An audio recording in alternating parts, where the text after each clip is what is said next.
Assalamualaikum sahabat Farmasis.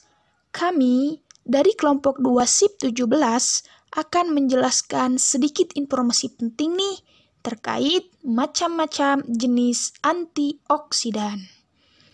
Nah, teman-teman tahu nggak antioksidan itu apa sih?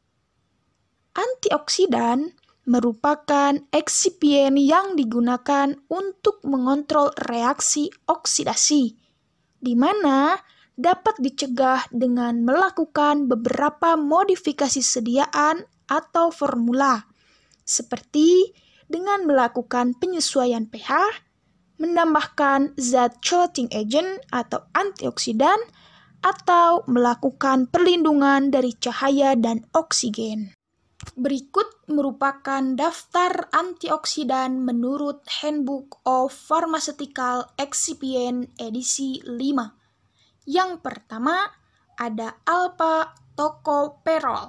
Nama lainnya yaitu tocopherol atau vitamin E, di mana cairan minyak, kental, bening, tidak berwarna atau coklat kekuningan.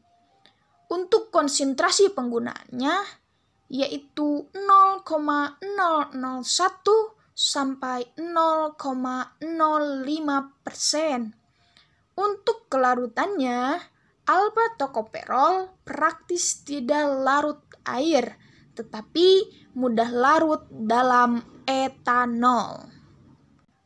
Untuk stabilitas dan kondisi penyimpanan, alpha-tocopherol teroksidasi lambat oleh oksigen dan cepat teroksidasi dengan adanya besi dan garam perak. Penyimpanannya di bawah gas inert, dalam wadah tertutup rapat, kering, sejuk, terhindar dari cahaya. Alpha-tocopherol memiliki inkompatibilitas dengan peroksida dan ion logam, terutama besi, tembaga, dan perak. Tocopherol dapat terabsorpsi dalam plastik. Dan angka ADI menurut WHO yaitu 0,15 sampai 2,0 mg per kilogram berat badan. Selanjutnya ada asam askorbat atau vitamin C. Untuk pemberiannya berupa serbuk kristalin berwarna putih sampai kuning dan berasa asam. Untuk konsentrasi penggunaan yaitu 0,01 sampai 0,1%. Untuk kelarutannya, di mana kelarutan dalam 20 derajat Celcius seperti etanol 1 dalam 50, etanol 95% 1 dalam 25, untuk digliserin 1 dalam 1000, di propilen glikol 1 dalam 20, dan di dalam air 1 dalam 3,5. Untuk pH-nya yaitu antara 2,1 sampai 2,6 atau 5% B/V larutan air. Stabilitas dan kondisi penyimpanan, asam askorbat stabil dalam bentuk serbuk, tidak stabil dalam larutan terutama larutan alkali, dan stabil maksimum pada pH 5,4. Untuk penyimpanannya, asam askorbat di tempat non-logam, terlindung dari cahaya, sejuk, dan tempat kering. Asam askorbat mempunyai inkompatibilitas.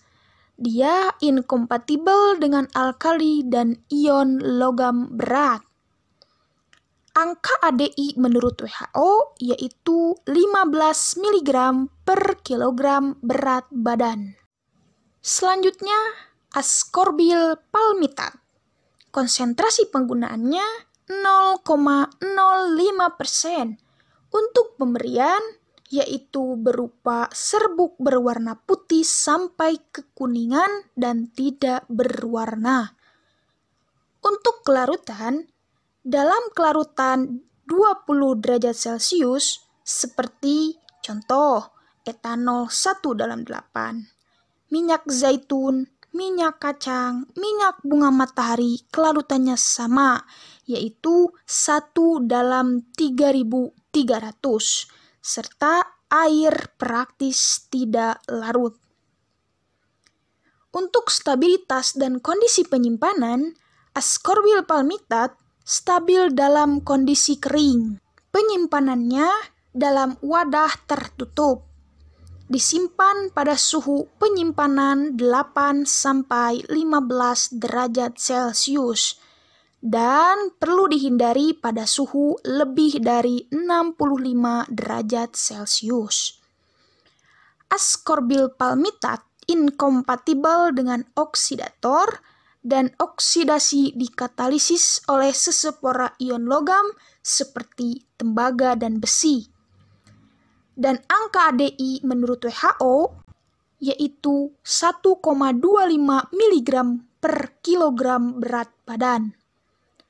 Aplikasi dalam formulasi farmasi atau teknologi, penstabil minyak dalam farmasi oral, formulasi, dan produk makanan. Antioksidan untuk obat-obatan yang tidak stabil terhadap oksigen.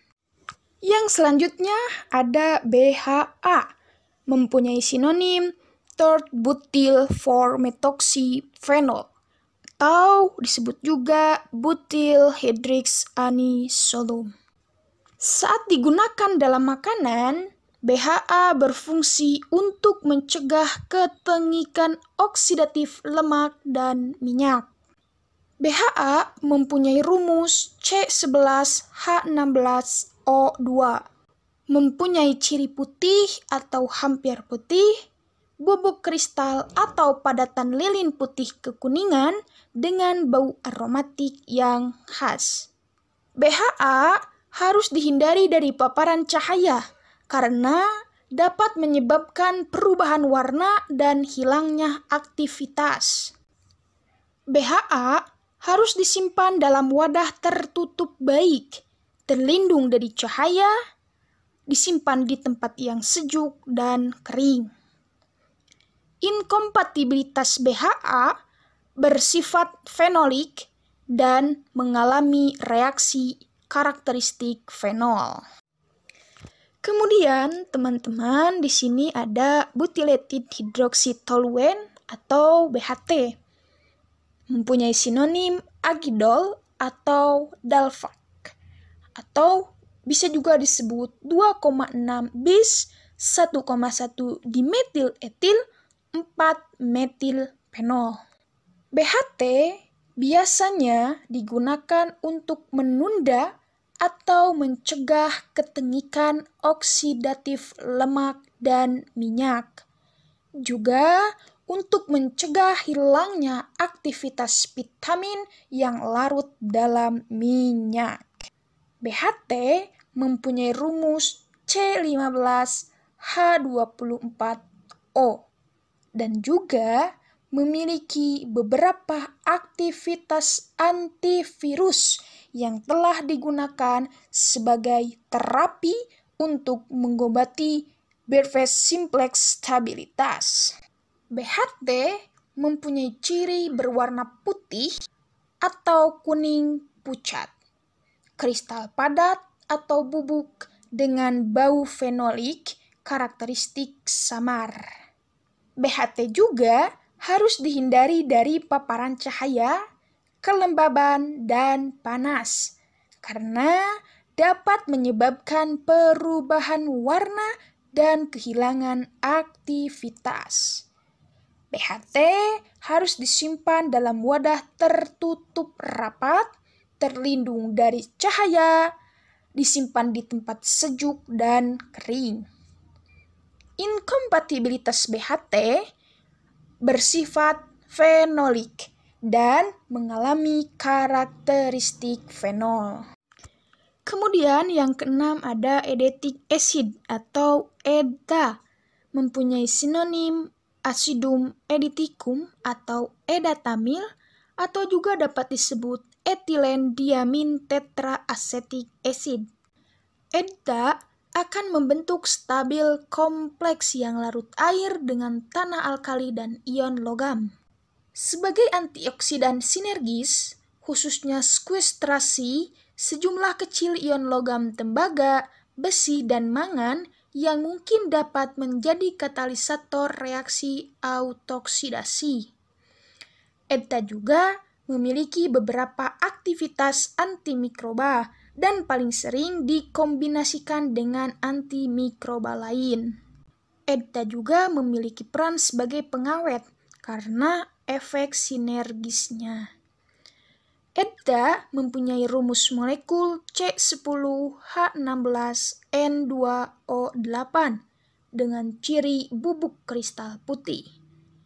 EDTA cukup stabil dalam keadaan padat dan sebaiknya disimpan dalam wadah tertutup rapat di tempat sejuk dan kering. Inkompatibilitas EDTA tidak cocok dengan oksidasi kuat, basa kuat, dan ion logam polivalen seperti tembaga, nikel, dan paduan tembaga. Nah, teman-teman, yang selanjutnya ada propil galat. Memiliki rumus C10H12O5 dengan sinonim propil ester asam galat dengan bobot molekul 212,20. Memiliki tampilan bubuk kristal putih, tidak berbau dan rasa astringen pahit. Propil galat memiliki stabilitas. Propil galat tidak stabil pada suhu tinggi dan cepat hancur dalam minyak goreng. Disimpan dalam wadah non-logam dan tertutup baik dan disimpan di tempat sejuk dan juga kering. Propil galat mempunyai inkompatibilitas. Alkil galat tidak cocok dengan logam, akan membentuk kompleks yang sangat berwarna dan bereaksi dengan bahan pengoksidasi dan memiliki bahaya untuk dermatitis kontak alergi, dan metemoglobinemia pada neonates. Selanjutnya nih teman-teman, ada yang namanya natrium metabisulfit dengan rumus Na2S2O5 dengan sinonim sodium metabisulfit atau disodium disulfit dengan memiliki bobot molekul 190,1. Tampilannya berupa bubuk kristal berwarna putih hingga putih krem, rasa asam, dan bau belerang. Untuk stabilitas, natrium metabisulfit dapat dioksidasi ketika terpapar udara dan kelembaban. Natrium metabisulfit encer dapat terurai di udara. Inkompatibilitas metabisulfit atau sodium metabisulfit ini bereaksi dengan simpatomimetik dan obat lain yang merupakan turunan orto atau para-hidroksibenzyl alkohol untuk membentuk turunan asam sulfonat yang memiliki sedikit atau tanpa aktivitas farmakologi dan juga memiliki bahaya terhadap iritasi lambung. Ketika dikonsumsi dalam jumlah besar dapat menyebabkan kolik, diare, gangguan peredaran darah, dan juga depresi SSP. Oke teman-teman, yang terakhir ada natrium sulfit dengan rumus Na2SO3. Memiliki sinonim sodium sulfit atau disodium sulfit dengan bobot molekul 126,04. Untuk tampilannya, natrium sulfit memiliki tampilan bubuk putih dan tidak berbau. Untuk stabilitas, natrium sulfit atau sodium sulfit disimpan dalam wadah tertutup baik, sejuk, dan kering. Dalam larutan, natrium sulfit dioksidasi perlahan menjadi sulfat oleh oksigen terlarut.